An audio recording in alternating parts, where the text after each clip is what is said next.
On today's episode of Still Processing, Justin and I discuss the recent NBA rule changes for star players resting through games. We discuss Joel Embiid and which Olympic team he may or may not play for, and also what the Sixers have planned for training camp for the upcoming season. All that today on another episode of Still Processing.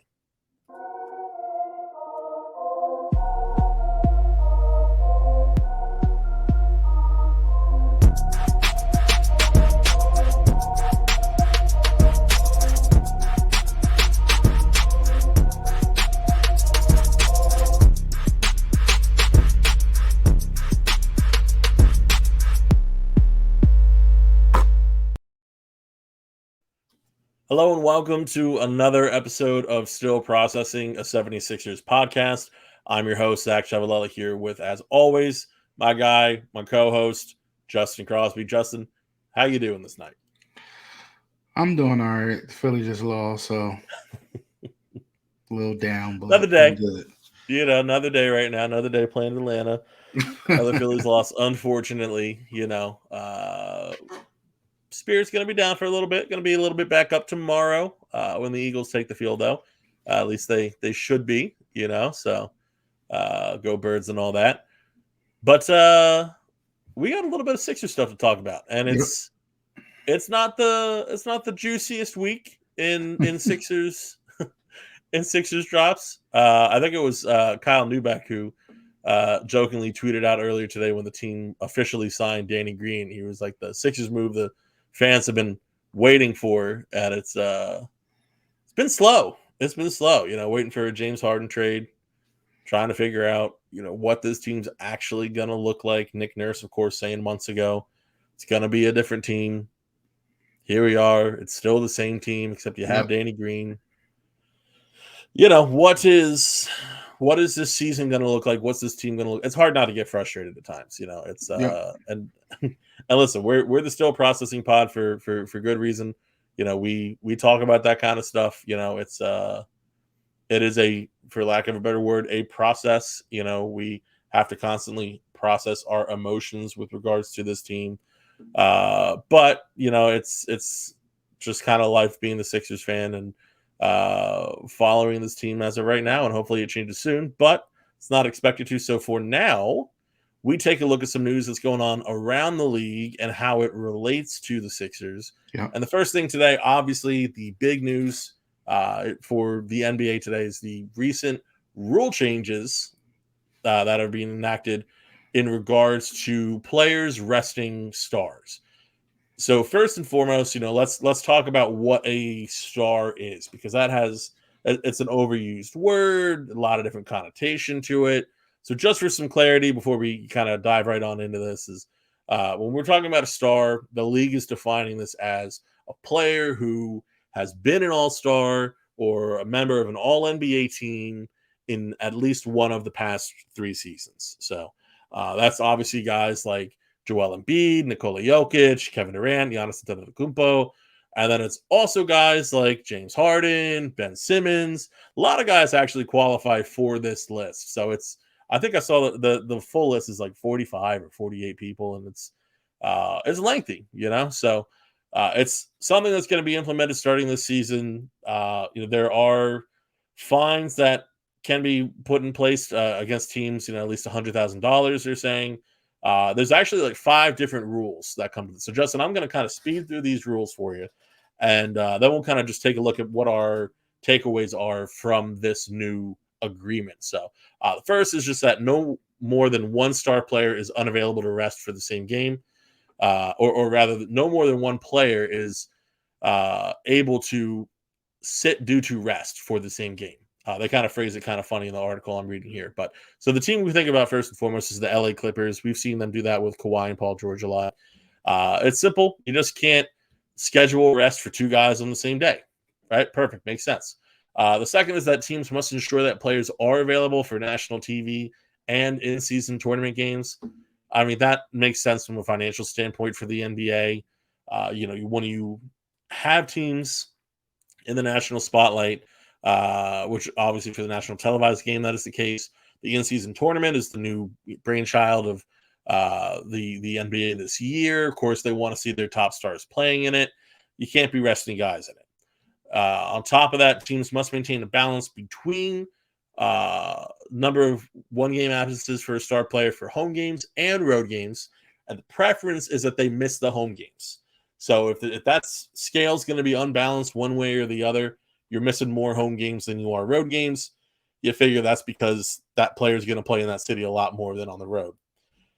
Then you go on, teams must refrain from having any long-term shutdown or near shutdown when a player stops participating in games or plays in a materially reduced role in circumstances affecting the integrity of the game. The longest rule of the 5 by far. We'll break that one down a little bit here. Finally, fifth, and finally, the teams must ensure that a healthy player resting for the game is still present and visible to the fans. Don't want to have a situation where a player is a healthy scratch and they're also nowhere to be found. I guess standing on the float and doing the Miss America wave is good enough in this case. So, Justin, looking at these rules that are now in place, what's your immediate takeaway from them? I mean, you knew it was coming. I think that everybody's going to originally blame this on Greg Popovich because the Spurs started doing this in like 2017 or maybe like 2016. Like they've been, resting their stars and on like ABC primetime games and stuff like that. So, I don't want to say it's gotten out of hand, but I think they've been trying to like lower the amount of games that the players play anyway.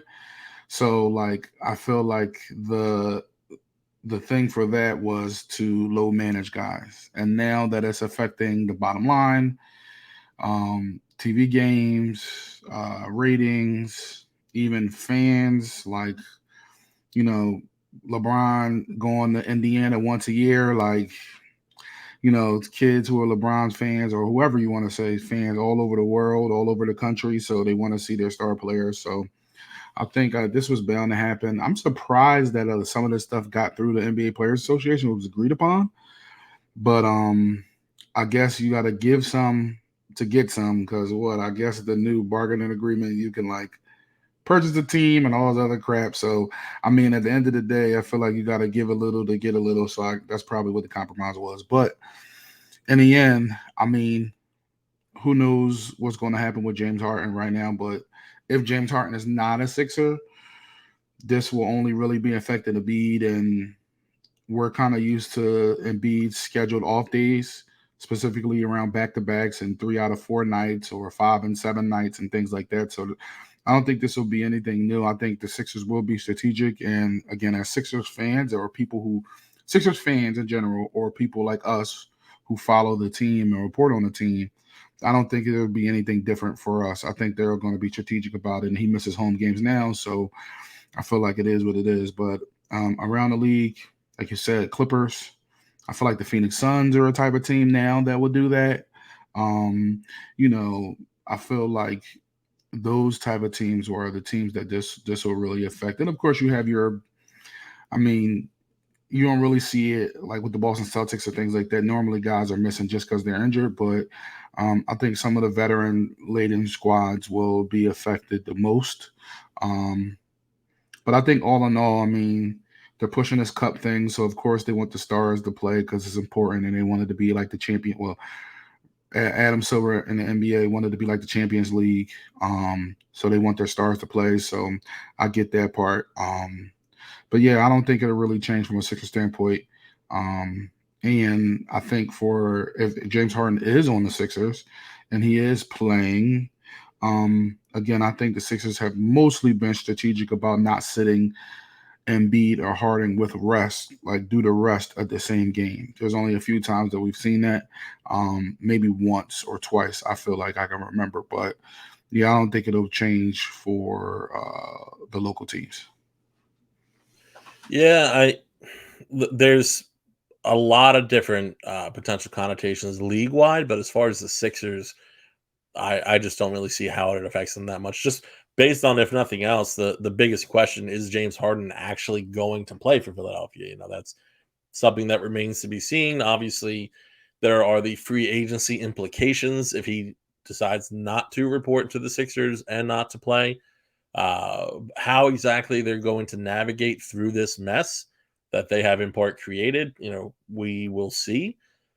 It's it's going to be interesting. I can tell you that much. But what I think is really interesting is if the Clippers do land James Harden, and again, as is now very well known, that is not going to happen in exchange for Paul George. So if the Clippers land Harden, they will have Harden, Paul George, and Kawhi Leonard. You wonder how many times they're going to violate this before the season's done. I mean, you're talking about a repeat offender, I'm sure. So, what that really looks like if you are a repeat offender in this criteria, we talked about the fines being upwards of $100,000. There are different tiers, basically. If you are a repeat offender, so the first time it's $100,000 for a first time violation. Second time it's a $250,000 fine, and then a $1.25 million fine for a third violation. And here's the crazy thing: after that, it's just $1 million more than your last fine. So you can just go up and up and up, and this is just going to keep climbing for some teams. So the Clippers are probably going to be in there regardless, but especially if they do land Harden, that's definitely going to be something for them. So it's going to be interesting to see how some of these teams adapt to it. This is just one more in a series of moves the league has made to encourage players playing more often. Obviously, we know about the restrictions on players playing games in order to qualify for certain awards: MVP, All NBA team, Defensive Player of the Year, Most Improved Player. Got to at least play 65 games, or if not that, 62 games, suffered a season-ending injury, and played in at least 85% of regular season games played by his team prior to the player suffering said injury. That comes straight out of the article Bobby Marks of ESPN wrote. That really summarizes all this perfectly, I feel like. So if you want to dig deeper and read more about this, definitely check out Bobby Marks' article, because it it's a lot, but it's something that's going to be a part of the foreseeable future for the NBA. And you're right, Pop. I don't want to put it on Pop, but it was the Spurs and Pop, that really instigated this entire thing, set that snowball to begin with, because they were winning with 40-year-olds on the roster. Like it wasn't like it is now, where now you're resting just about anybody any given night. And Kawhi did rest some nights. So let's not act like he didn't, even in Toronto. That was a big story as well, obviously, when he got traded there. So it's happened to other guys too. Situationally, it started, to keep Duncan, to keep Tony Parker, Ginobili fresh, and it's just snowball. But I think the idea of playing players in more games is actually good for the league. Obviously, it's good for things like revenue. It's good for the fans. I think it's good for the players too. And I'm probably not remembering correctly who said this. I want to say it was either Derek Bodner or Kyle Neubeck who brought up the point of playing in more games can potentially keep a player more healthy because you're staying in that basketball shape. And they were speaking specifically of Joel Embiid, where I agree this applies to very much so. But staying in that basketball shape could keep you healthier than taking off these, an excessive amount of load management games. Staying fresh for the playoffs is all well and good. That's not always, by not playing in the game, you are not always staying fresh. There are other ways to stay fresh. There are ways to play your game to keep your body healthy come playoff time. And Joel has implemented several of those aspects into his game. And that's why he falls every 5 minutes, it feels like, and it's frustrating to watch. But according to him and his camp, that is to relieve any potential extra pressure on his feet to keep him healthy. And it's like, that's kind of stuff that you can do while staying in shape. So not only are you preventing potentially an injury from being a tad out of shape, but on top of that, your performance is theoretically even higher because you're in better shape come playoff time. So there's not a 100% right or wrong way, I feel, someone can feel on this matter. Obviously, a lot of it is the NBA trying to make sure that they're putting the best product out there every night, which, yeah, as a business is their right, of course. Um, we're just gonna have to see which teams are willing to eat those fines and which teams aren't, which I think personally is going to be the most fun of all this. So we're definitely going to see that going on this year and going forward. But when we're talking about players resting, the hand in hand conversation, Justin, that kind of always comes up is not even just in the regular season, but when we talk about runs outside of the NBA, and obviously, the FIBA basketball tournament just ended. Congratulations to Germany for winning, and I mean the U.S. didn't even medal. Like that is, I'd say it's crazy, but if you watched the U.S. team this year, you would know it's not exactly crazy. It just If wasn't. you if you watch specifically Brandon Ingram, who was But listen, terrible. Okay, so we can go on and on about this, and maybe we will, off the pod. But there has been, or there was, I should say, before we saw more of this Olympic performance, a lot of people making some pretty bold, positive takes on Brandon Ingram, and I'll be honest with you, like, I respect, where it's deserved, like solid player, can really stack up, the whole stat board. Obviously he's a skilled scorer, he's an underrated facilitator, he's a solid rebounder. Uh the big debate was him or Mikal Bridges. Listen, 10 times out of 10 I'm taking Mikal Bridges. Like I'm sorry, like that's just a fact for me. So that was something that I think we kind of saw is the difference between what a player can do in a loose atmosphere, which is what we've seen with Brandon Ingram in New Orleans, and what a player can do in a winning atmosphere, which is what we've seen historically from Mikal in Phoenix, and maybe we'll continue to see in Brooklyn. I mean, we saw him in the playoffs last season, and obviously the Nets were swept in the first round, but that is, for whatever reason it is, if it's East West, whatever the case is, uh, the opportunity to see Mikal Bridges show off in that playoff setting definitely added a few more points into that column for that argument for me, even though I already had him there. But the point of what we're getting to before we get off ranking players on the U.S. roster, so people have talked about for years about, or especially in recent years, about whether or not it's worthwhile to play FIBA basketball, to play on the Olympic team. Is it an injury risk? What exactly is the benefit? I mean, you can say national pride, but not everybody's dying to win their country. And when I say their country, we've seen obviously through Joel Embiid that it's not necessarily your country of birth. People play for country of their birth, country of descent. Just having come to the U.S., you become a citizen sometimes, and that's just how you choose to represent the United States. And we'll get on that for Embiid specifically in a second here. But Justin, what's your take overall on playing in FIBA, playing in the Olympics? Is it? I don't want to use the word a waste of time. And no matter what end you fall on, I don't know that you'd say that either. But is it worthwhile for a player who's looking to seriously compete for an NBA championship? I mean, I do think it's worthwhile. I think it's a good experience. I think, as we saw, FIBA is a totally different game. Rules are different. Style of play is different. Physicality is different. Game planning is different. Like, it's definitely, I think, a good experience. Um, I think it's worthwhile, one, because, I mean, we've seen some of the recruiting happen with other players. Like, I think from the '08 team, the guys got together in Miami, just like building those friendships and those bonds and stuff. So I definitely think it's worthwhile. I don't think it's a waste of time. I just think that the commitment, I don't think I think some players take the commitment lightly, meaning that they may not take their opponents as serious.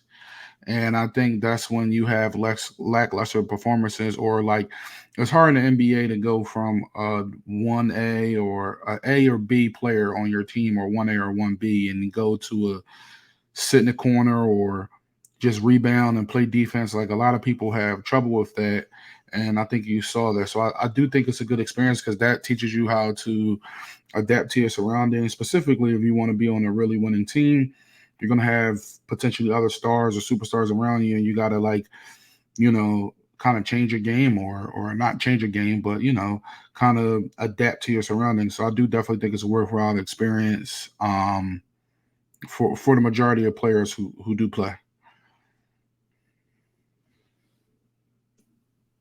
Yeah, and you talk specifically about that player networking. That's something that when we think about Joel Embiid, the potential of him playing in the Olympics, and the potential at that kind of relationship building, uh, that's something that you can kind of carry back to if you're trying to come up with reasons why you would want Joel to play in the Olympics. Whether it's for, I mean, the three options seem pretty clear as far as Cameroon, France, or the U.S. Right.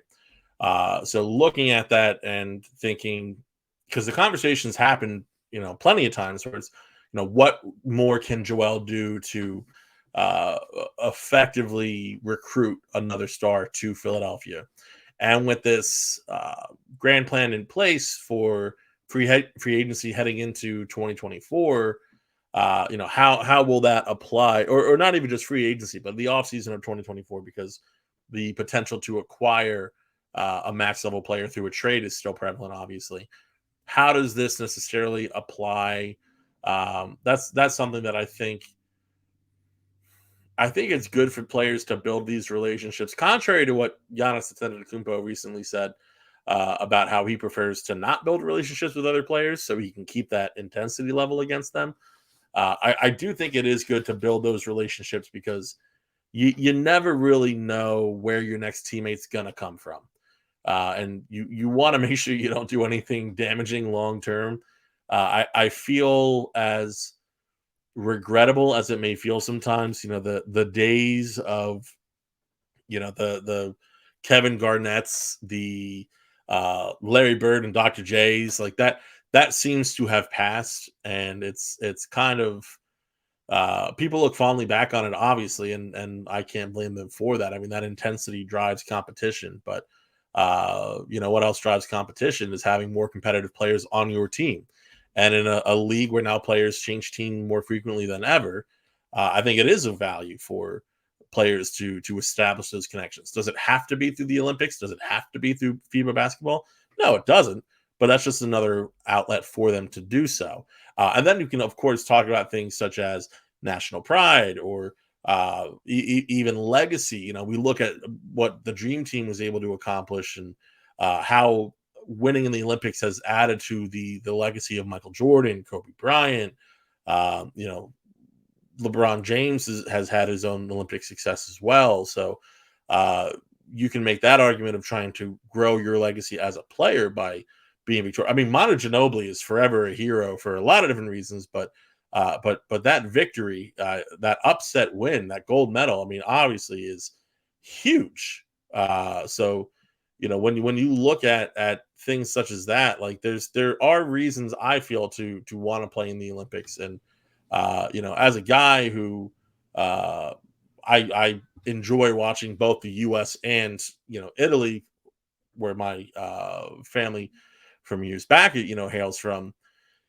It's fun, it's fun, it's enjoyable, and I think for a lot of the players, it's an opportunity to have fun, to build connections, and to allow iron to sharpen iron, because you're playing not only against some of the best players across the world, but on top of that, you're playing against them in what is honestly a more competitive atmosphere than an NBA regular season game. So to have that opportunity, I do think is huge as well. So bringing it back to a Sixers focus, back to Joel Embiid. We talked about Cameroon, we talked about France, we talked about the U.S. Recently, it has been stated that the U.S. has done some recruiting for Joel Embiid. He has United States citizenship, French citizenship as well. Obviously, he's from Cameroon. So if he were to join an Olympic roster going forward, do you have a preference of any of those 3 landing spots where you would like to see Joel? And that could be for whatever reason, whether it's, linking up with another player, rubbing shoulders, and maybe they come to Philadelphia, whether it's you think it's the best for his legacy, whatever it is. Where would you like to see Joel if he joins an Olympic team? So I've thought about this, and my original take is I really don't care. and that's because Joel hasn't played in international competition since he's been in the league. There's already worry about injury history and stuff like that, and you rather not, you rather him not play. So like I could really care less because I feel like he wouldn't play anyway, right? But you know, process of elimination, don't think it would be Cameroon. Just because they're Well, not. I should clarify first. The reason why Cameroon is not a top option, although it is a fun option, is that at least as of yet they've not even qualified for the Right, Olympics. that's what I was going to say. So yeah, So they wouldn't even qualify. I don't think they've qualified in the Africa region, like in that. So that wouldn't be anything. I would say France. I feel like there was definitely a possibility, like a strong possibility, and I feel like Batum and Fournier and like some of those other guys were really pushing for it. And then big stupid Rudy Gobert went and opened his mouth and said something like, "Oh yeah, he can play, but he has just understand he's one of the guys when he comes and blah blah blah blah." And it's just like, bro, you're saying that because if he was to come play for France, you would be on the bench and you would be the guy who's seeing less minutes and stuff like that. And I just think that Rudy Gobert just kind of let some ego get in the way. Joel is somebody who I feel like pays attention and hears all. So then that leaves me with the U.S. Then again, Joel has had his issues playing with other stars on his own team. So, and what are those issues? I mean, we can talk about it. Maybe he wasn't as close with Ben, or the games didn't work together. And you talk about with Harden, it worked for the most part. You like him and Jimmy got along, but so it's like he's had his own problem keeping his own stars on the team. But I do think that wanting to give him a chance to rub shoulders with other guys for maybe down the line. Also, if he committed, maybe because it's after, I think the camp would start after, or it would start after possible NBA finals. So, and they said that the runway to the Olympics would be much longer than they did from FIBA. They would like go on like a crazy tour. So, I mean, it could happen during free agency. And if Joel committed and is already practicing, he could kind of maybe convince guys if they wanted to leave or whatever the case may be. So I do think there's a chance for that. And I do think it will add to his legacy as well. He's already got an MVP, scoring champ twice. And who's to say he's going to get the NBA championship? We hope he does, but getting a gold medal, I feel like would kind of help cement him as one of the best big men of all time. So, and then it would be cool to see somebody actually get a rebound for the U.S. There's in FIBA, there's no rebounds. Paulo Banchero was our best. Yeah, not for the U.S. team anyway. But right. So I think they were out. I think they were second chance points throughout the tournament was like 62 to like 20 something, or 67 to like 20 something, and second chance points. So it's like they definitely need another big man, and they just can't depend on, because me and my friends went through a roster of big men who would quote unquote play for the United States. The list is very short, and by very short, realistically, Bam is the best option if there's no Embiid, and then after Bam, if you really look at it, it's Jared Allen and Nick Claxton. So, I mean, where would Karl Anthony Towns, who would he play? Would he play for the Dominican Republic, or no? But would he choose the U.S. over the Dominican Republic? I don't think so. And I think it might be because did he already play? I can't remember, but I feel like you can't switch back and forth. I feel like there may be like a one-time switch thing, kind of how like soccer is. I Is mean, there I'll be one? honest. I am not currently aware of that. So that Yeah, is I something don't that think would you be can good go to back find and out. forth. Yeah. But yeah, So that's interesting to me. So Joel would be by far the best player in option and wouldn't mm, be, and not to say any of those other guys are bad, but he'd be good offensively and defensively for the team. So we'll see. We probably won't hear anything until, I don't know, maybe, when Grant Hill starts talking about it and we get an official commitment from LeBron yeah. and all his buddies. Yeah, I mean, there's still a while away, obviously. So far, we know who the early qualifiers are, the teams who have won the pre-qualifiers, which includes Cameroon, but obviously have not fully qualified yet. I mean, for me personally, I kind of would like to see him play for Cameroon, and if you are able to get a situation where you see Siakam and Embiid together, leading Cameroon in an effort in the Olympic Games. I mean, I think that would be, possible potential future Sixer Pascal Siakam, excuse me. If we see that, I think that would definitely be quite the watch. But I guess if I'm even ranking it, probably Cameroon would be the first option because again, I think that'd be the most interesting. But that being said, him kind of working with the U.S. I also find extremely it's second, but it's not far back. So to see him kind of play in a bit of I don't want to say like a reserve role, but more so a secondary, a complementary role. I would love to see. Obviously we saw Joel over the years as he's grown as a player. He has played that role at times, and he did it even frequently with Jimmy Butler on the team, and we were able to see much more of a defensively focused Joel, a Joel who is just a rebounding machine, and so if I wouldn't mind if even going forward. I mean, obviously the Sixers are going to need him to score in bunches if they're going to have any chance, just given the rest of the talent on the team. However, if Nick Nurse can find a way to alter the game, unlock it a little bit, so not only is he an even more adept playmaker, which we know is a focus of the team going forward, but that we get that defensive engagement again, that we get that uh, to a degree rebounding engagement. We don't necessarily want him diving for every loose ball just for health reasons. Ideally we would make some moves around the margins of the roster so we have guys who can do that for Joel. But if we can get that kind of more well-rounded game out of Embiid, I think that bodes very well for the team's chances at finally winning an NBA championship, the first in over 40 years. So I would love to see him play for the U.S. for that reasons because we kind of get to see him play like that. And on top of that, yeah, it's not bad to see him kind of rub shoulders with guys and see kind of what falls as it may. Again, it's still a long while away. So by the time that the games actually play, the Sixers will have spent their free agency money, but obviously there's a lot that goes into it leading up to those Olympic Games. So there's a lot of opportunity to make those relationships beforehand. And France, I'm not mad at him playing for France, and you have him next to Wembanyama, obviously. And I think, like you said, Gobert's on the bench at that point. It is an interesting thought. Evan Fournier probably still playing for them. And it's not a bad team. It's not a team that I wouldn't want to root for. It's just it's not quite as interesting to me as the other two options, though.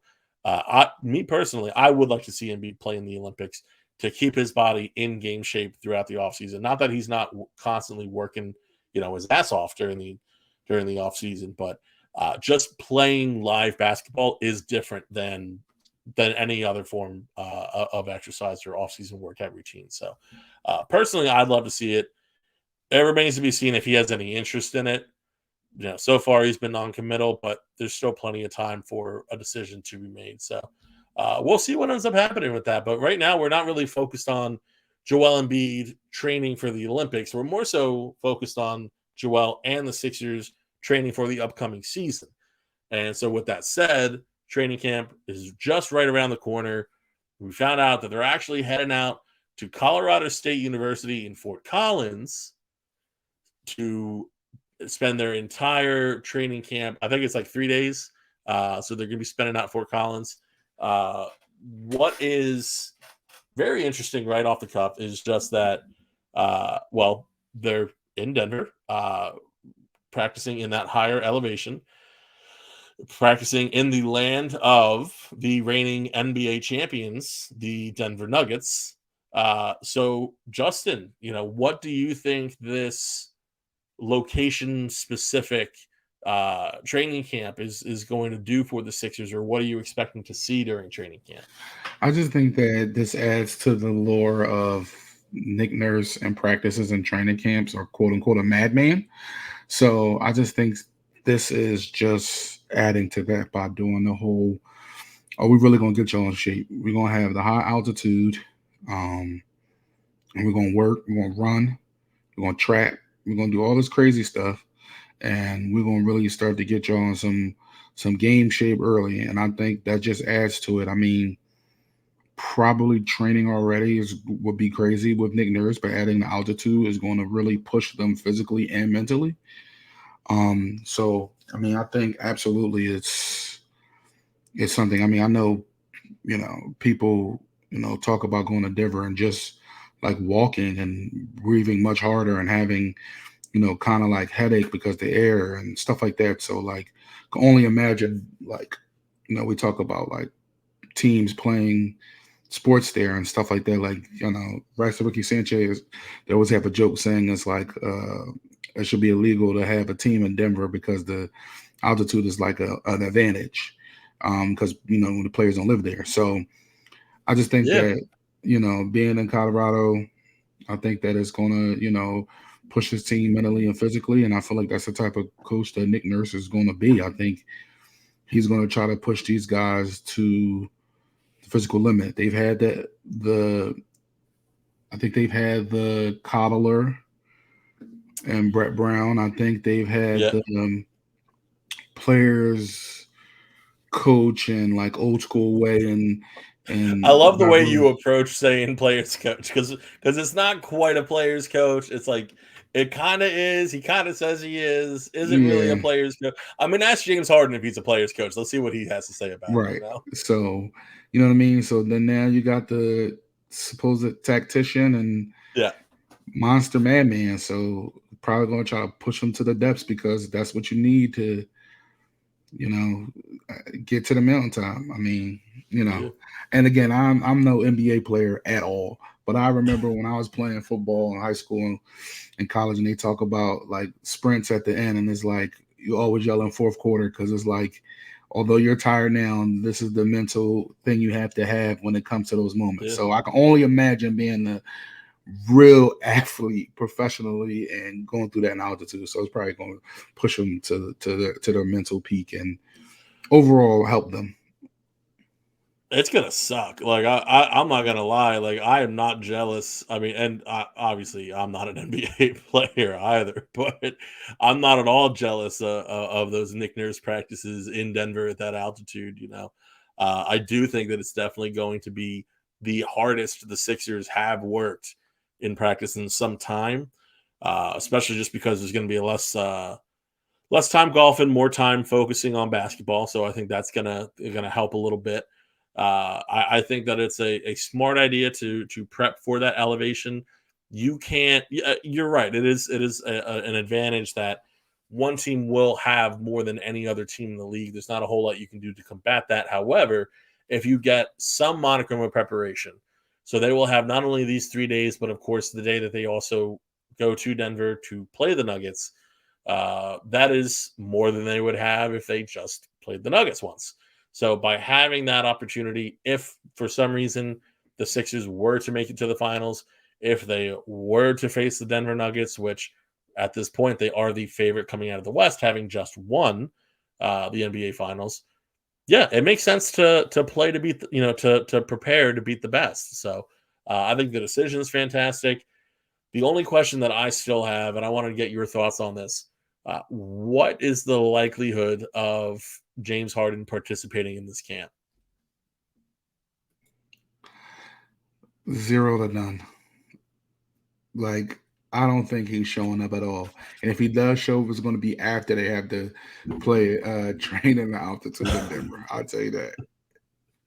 Yeah, I mean, it doesn't exactly, and this is, you can also say the same thing about the Nick Nurse hire, and I did when they hired Nick Nurse. It doesn't exactly scream James Harden when you think about this training camp, and not that James Harden. I think it's a misnomer to say that James Harden doesn't work hard. Of course he does. You know, he's one of the greatest NBA players of all time. He is probably a top 10 offensive player of all time, if not higher. So when you look at his entire career, it's not that he doesn't work hard, it's that he works on his terms, basically. So do I envision him having a great time, especially given the recent circumstances in Philadelphia, and just kind of kumbaya with the rest of the team in a training camp? No, I don't. I don't see that happening.